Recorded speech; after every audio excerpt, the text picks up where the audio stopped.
Welcome to the program. I have a question to begin today to get your mind hopefully in tune with what I want to communicate to you. The question is this: what's wrong with the world? I've actually asked that question to people, and a lot of times I've asked that question to people who are not believers, they're not Christians, maybe they're atheists or maybe they're agnostics, but I've never asked it to anyone that didn't have an answer. As a matter of fact, most of the time when you ask that question to people, it sounds like they turn into some sort of a preacher, because everybody has an idea of what's wrong with the world. So much so that I saw a painting recently.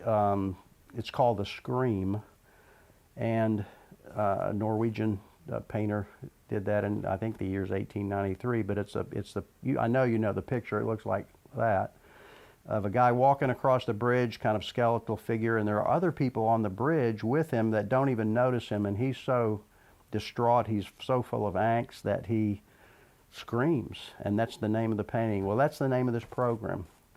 And it feels like when you look at that he's just screaming at nobody, he's screaming at the sky, he's screaming out of total despair, which I think is the communication of the painting. It's about the human condition. Well, I don't, any answer, if you give any answer to the question, what's wrong with the world, other than nothing's wrong with the world. If you say anything at all is wrong with the world, it's incompatible with materialism, nothing exists except matter, or naturalism, nothing happens except by natural means. And the reason is, if there is no plan or purpose or moral design behind the universe, then nothing can go wrong. And I don't want to talk about naturalism today, except to offer the explanation of naturalism for this scream. I want to talk about the scream itself. How do we account for that?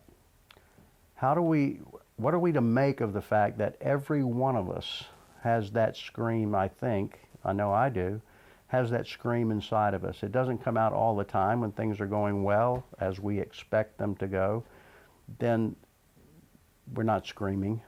But there comes a point in our lives when we have cancer, when somebody that we love dies, or just when we look at the condition of the world, it just seems like sometimes there's a lot more evil and suffering than there is goodness and happiness.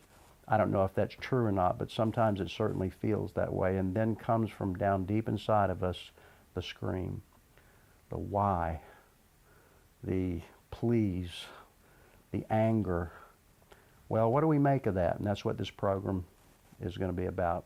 If you're hearing me speak and you think, well, I'm happy as a lark, I don't have that angst, I don't have a scream inside of me, then maybe this program's not for you. Or maybe someday it will be. You're not there yet.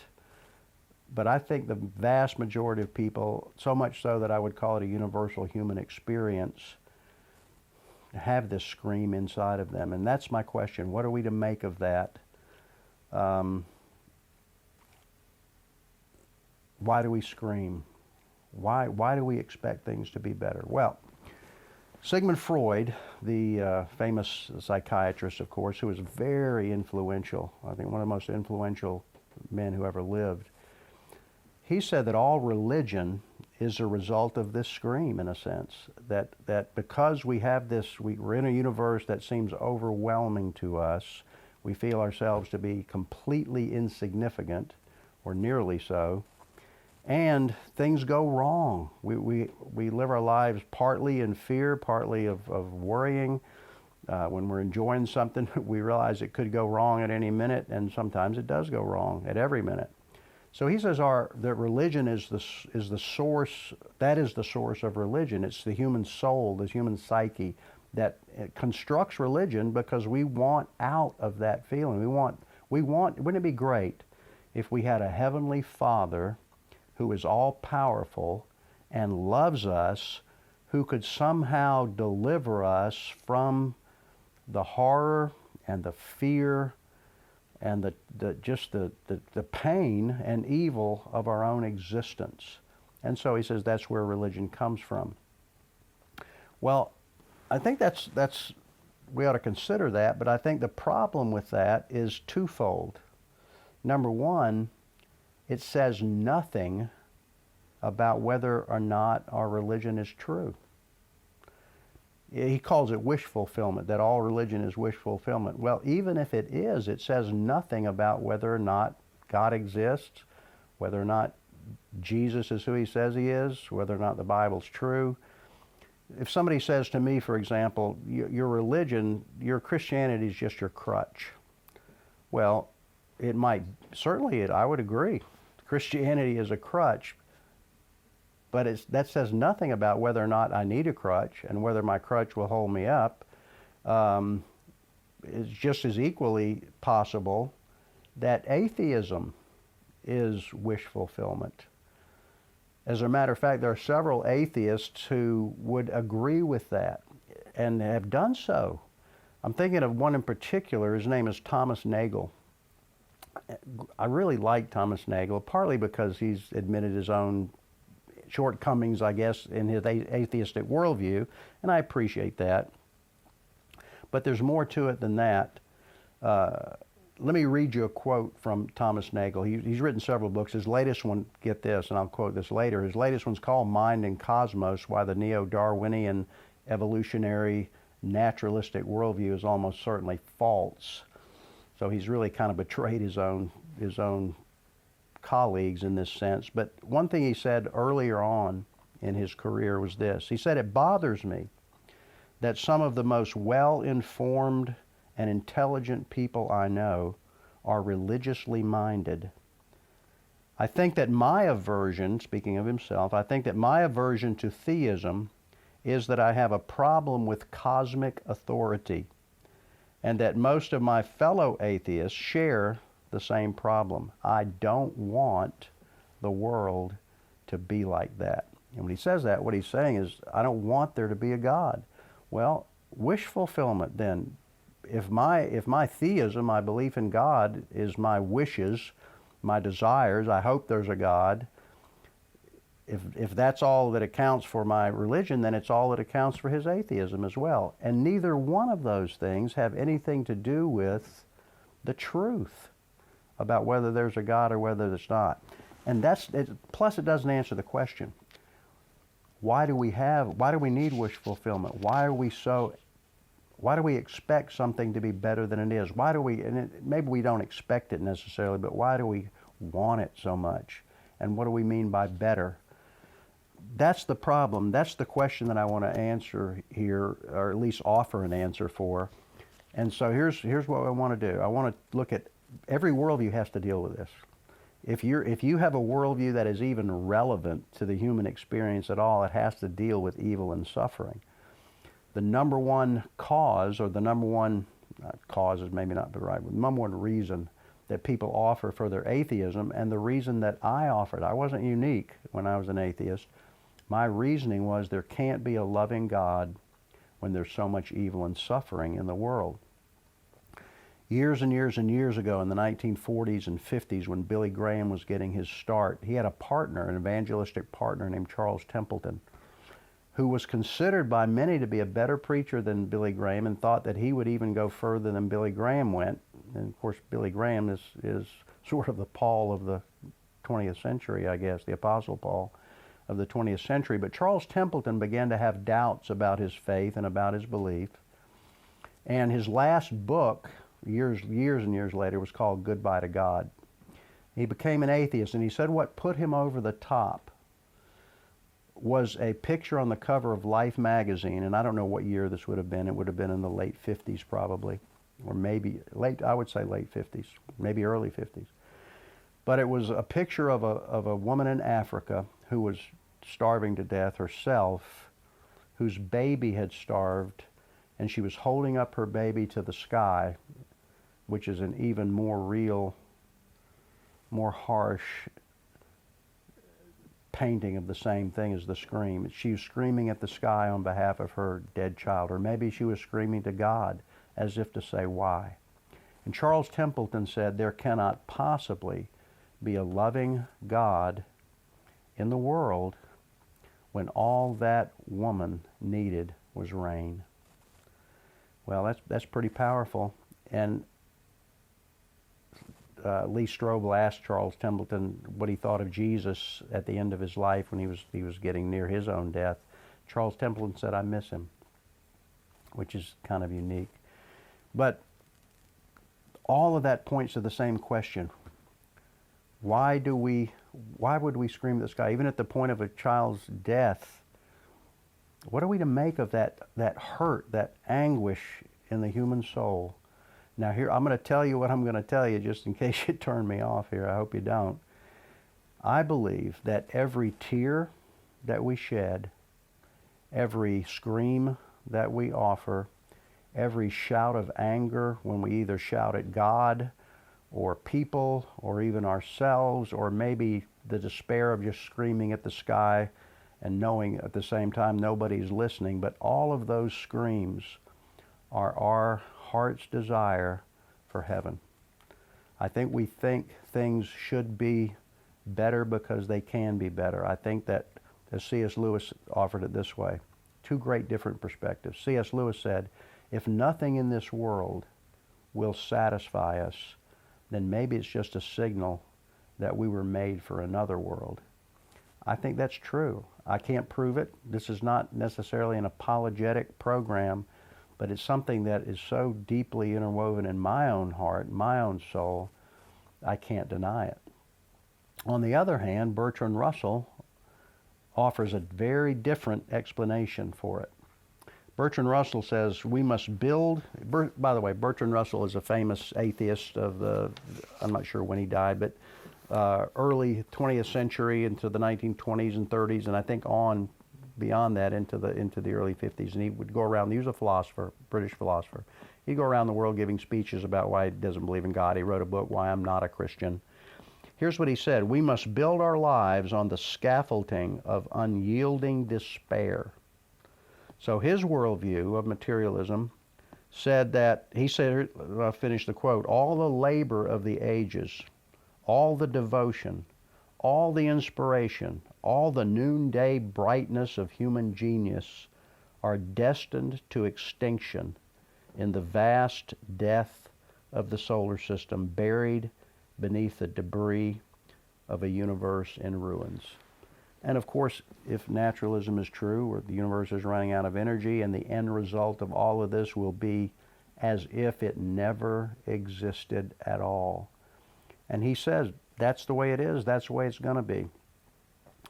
So every worldview, as I said, has to deal with this. They have to engage with this evil and suffering and reality and the angst that we feel because of it. His answer is, that's just the way it is.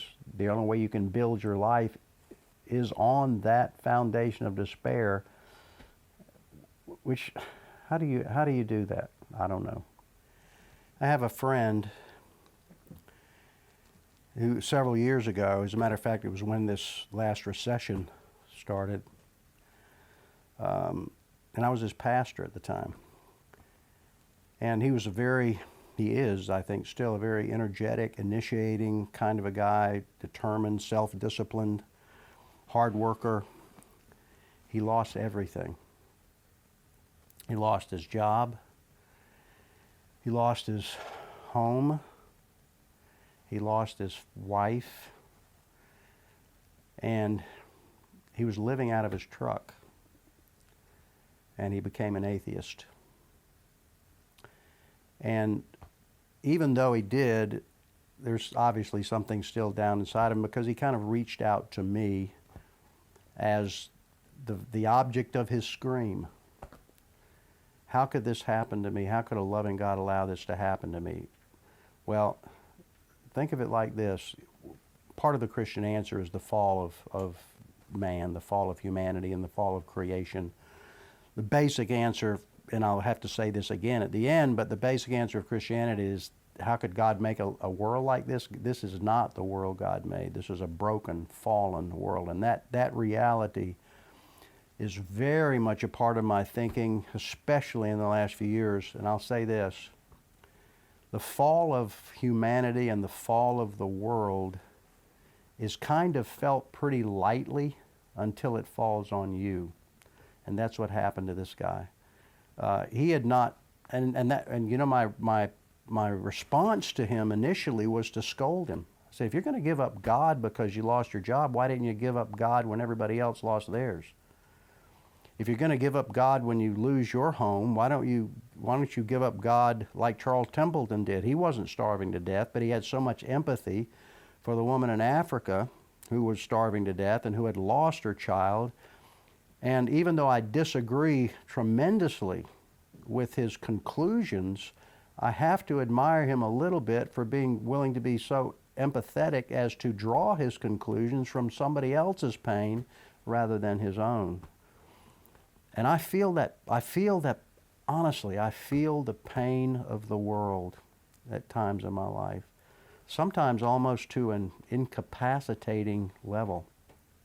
So here's my point that I want to make. Almost everybody, philosophers, religions, atheists, materialists, I'm thinking right now of Sam Harris, whom I consider to be the leading atheist voice right now. I think he's the most intelligent.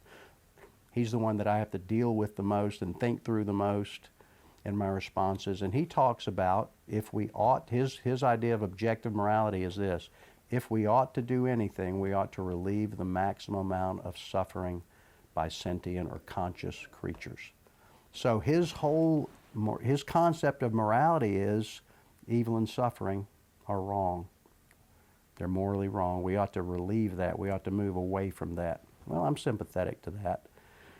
I think every religion, every worldview has to deal with this, as I said earlier. The problem with Sam Harris, I think, is he says that since science can help us to alleviate human suffering, then we ought to derive our morality from science. Well, I have some real questions about that. Can science promote the happiness of rich, healthy people? I don't see how. Can science promote the compassion of rich and healthy people who can then relieve the physical suffering of the world? There's plenty of food in the world to feed everybody. There's plenty of wealth in the world to feed everybody. And by the way, that's the biblical definition of justice, is feeding needy people and helping needy people. Despite what a lot of people think, that is the biblical definition of justice. Can science give me purpose, compassion, make me less selfish? I don't see how. I think science can tell us what is, not what ought to be. I don't think you can get an ought from an is. But that's not the point. The point of this program is to try to figure out the scream. Why are we screaming? What does that mean? What are we to make of the fact that we get so frustrated? And your scream can go from the level of just being frustrated that your shoes don't fit well, all the way to a cry of despair because you're facing cancer or because somebody that you love has died or been murdered. It's different levels of the same idea that this is not, it's just a realization, this is not the way things ought to be. This is not the way I have this heart desire for. Well, how about love and peace and joy and faith and patience and goodness? That sound familiar to you? Well, it should. So the first worldview that we're going to talk about and its response we've already done, and I'll just review it real quickly. It's the response of materialism. What's materialism's answer to this angst, of this cry, this scream that I picture in the painting? Richard Dawkins says that when we plumb the depths of the universe, what we find is that there's no purpose, no good, no evil, only blind, pitiless indifference. You can frame that in a philosophical statement where, and I'm not sure where I read this, but whereas some man says to the universe, I exist, and the universe says back to the man, yes, you exist, but that infers in me no obligation at all. In other words, I don't care. And the universe doesn't care that I exist. Nature doesn't care about you. The tornado doesn't care that it came through this city several years ago and did so much damage and caused so much hurt and pain. Nature doesn't care. Nature's not concerned. And if you're a materialist and a naturalist, that's all that exists. So when you scream, you're screaming at nothing, or at least you're screaming at nothing that cares. You're not communicating with nature in that scream. So the naturalistic answer is tough luck. Bertrand Russell, again, he said, nobody could believe in God at the bed of a dying child. Okay, what do you have to offer then from your materialistic point of view? What's your comfort? What's your help to this person who's screaming at the loss of someone that they love dearly? Tough luck. It's just the way things are. Well, and that's why he says you have to build your life on the unyielding foundation of despair, because there is no such thing as hope, despair being the opposite of hope. Okay, that's materialism.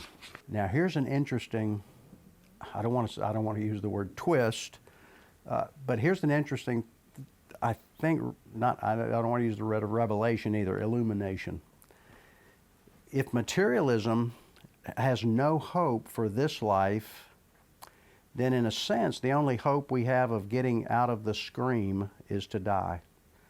And though we will never experience our bliss, our relief from the angst of this life and this existence, at the same time we won't experience anything. So it's like, if you want to stop hurting, then stop existing.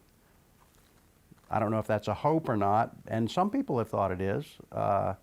I suppose they've ended their lives. Euthanasia and self-assisted suicide are getting more and more popular. But when you transition to the other worldviews, you've really only got three basic kinds of worldviews. Now, there are a lot of children of those, but there really are only three. You've got materialism that says the only thing that exists is matter. There's no spiritual world. There's certainly no supernatural. There's no God, no metaphysical. Then you've got the other extreme, pantheism, which says that that's really all that does exist are those things. So what does pantheism have to offer? This is really interesting to me. The same solution as materialism. Pantheism, if you're a Hindu, you would say that suffering is an illusion. It doesn't exist anyway. Really? But your goal is to become so enlightened that you escape that illusion. So you don't, if you think you're suffering, you're not, or if you think you're suffering, you are, but it's not real. I'm not sure how that works, but the idea is if you become enlightened enough, then you escape what they would call the wheel of life and death. You get out of life, you get out of your existence, and you merge with the oneness they call the Brahman. So there's a oneness of all things, but it's not personal. It doesn't experience anything. The Brahman doesn't speak. It doesn't have a will. It has no desires. You couldn't call it a him. And so you merge with that, but the problem, the way you escape the suffering and the scream of this existence is stop existing. Well, that sounds a lot like materialism to me. It is. The result is the same. It's in a different way. Buddhism, exact same thing, except they eliminate even the oneness of all things. On Buddhism, which is really an atheistic religion, if there is such a thing, your suffering is real, but the purpose of suffering, this life only has one purpose, suffering. What's the purpose of that suffering? To drive you out of this life, so that you go through the wheel of life and death, and when you become enlightened enough to escape your own existence, then you merge into the nothingness. You cease to exist. And the good news is there's no more suffering. The good news of Hinduism, what's the good news? No more suffering. What's the good news of materialism? When you die, that's it. Well, okay, if that's what if you believe that, you believe that. I want to offer the Christian solution very quickly here. It's threefold. The first answer that by the way, Christianity deals with evil and suffering head on. If you think about it, when you think of a Bible character who epitomizes, who is the biblical standard for a really hard, painful life? Job. Almost every book in the Bible deals with this idea of pain and suffering, and I don't have time to give you all of these, except to say one thing. 1 Corinthians 15:26 says, the last enemy that shall be conquered is death. And that's a clue. The clue is this: on Christianity, we scream because we know inherently that this evil and suffering are wrong. It is wrong. It's not the way God intended our existence to be. This is not the world God made. And the evil and suffering are directly or indirectly caused by our rebellion against God. And God gives us what we want because He made us creatures with free will so that we can relate in love to Him and each other. But that is a risk when we choose against God, we choose against His design, we choose to put ourselves in charge. This is what we get. We got what we wanted, independence from God, but we don't like what we've got, evil and suffering in the world. And then why does it take so long? I don't know. But that's the first answer, is that this is wrong. That's why we hate it. We hate it because it hurts, but it hurts because it's wrong. The second answer that Christianity offers is this.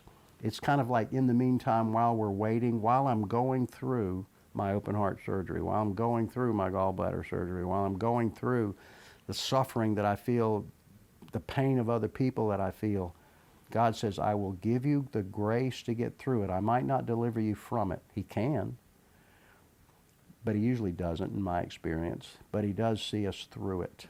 And that's called grace. Paul prayed 3 times, God, please deliver. Paul screamed, God, deliver me from this. And God said pretty much, no, but I will give you the grace to go through it. And in your weakness, my strength will be made perfect or complete. Finally, there's a hope in Christianity that is found in no other worldview. I don't think any other religion. And we're promised deliverance. Look, if you say that something's wrong in the world, you don't just mean there's an accident. You mean it's gone off track. The whole definition of wrong is it was supposed to go this way and it went that way. That's what it's wrong. It was supposed to do this and it did that. That's wrong. That's what we mean by wrong. That's what gives meaning to the word. Well, Christianity offers the hope in Christ that in His work, in His conquering of these things on the cross, basically He fell on the grenade, or better put, He fell on the nuclear bomb of the damage that's been done by our rebellion. And there's an eternal promise that at some point He will put things right. It's called redemption. That's the Bible word. The idea is this. He's bought and paid to make all things right, and someday He will go by the store and pick up what He's already paid for. So I hope that makes some sense to you. It's not an apologetic. It's not like a proof that Christianity is true, except there's, I think, the proof of our own human hearts. We all have a scream in us as to why. Why does it have to be like this? Is there any hope for us to be better? Well, I think the answer to both of those questions is yes, it can be made better. It's wrong. It feels wrong because it is wrong. But God in His love and in His redemption has paid the price to make it like it should be again. N.T. Wright, my favorite theologian, calls it putting the world to rights, making things right, justice. Thanks for watching.